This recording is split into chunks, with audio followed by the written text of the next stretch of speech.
മൈതാനം കിട്ടിയില്ല. അപ്പൊ റോട്ടൊക്കിൽ ഒരു പൊതുയോഗം വെച്ചു.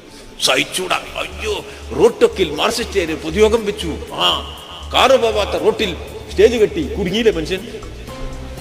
ഏതോ റോട്ടൊക്കെ സ്റ്റേജ് കെട്ടിയാ തുടങ്ങിയില്ലേ? അപ്പോഴേക്കും മറ്റേ കേസ് സുപ്രീം കോടതിയിലേക്ക്. എന്തിനും ഇവിടെ ഒരു ലോക്കൽ സമ്മേളനത്തിന്റെ പൊതുയോഗത്തിന് സ്റ്റേജ് കെട്ടി സുപ്രീം കോടതിയിൽ പോയി കേസ് എടുക്കുക. എന്താ കാര്യം? അങ്ങനെയൊക്കെയാണ്. അത് വലിയ പബ്ലിസിറ്റി കിട്ടും.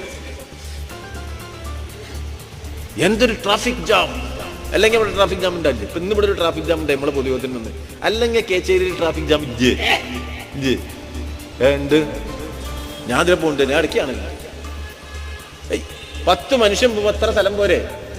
10 കാർ പോകാൻ എത്ര സ്ഥലം വേണമെന്ന് ആലോചിച്ച് നോക്കിയേ. അത് ആരും പറയുന്നില്ല. ഇവരെല്ലാവരും കൂടി കാർ പോകേണ്ട കാര്യമുണ്ട്. നടന്നു പോയപ്പോഴും എന്താ പണ്ടൊക്കെ നമ്മൾ നടന്നു പോയില്ലേ? ഇത്ര കാറ് വേണമെന്ന് നിങ്ങൾ ആരെയും ചോദിക്കില്ല. ആരും ചോദിക്കില്ലല്ലോ. എന്നാൽ ഇത്ര വലിയ കാറ് വേണോ? അത് വേണം. എന്നൊരു കുഞ്ഞിക്കാറ് പോയപ്പോൾ പിന്നെ ഏറ്റവും വലിയ കാറ് പോകുമ്പോൾ അത്രയും സ്ഥലം പോവല്ലേ?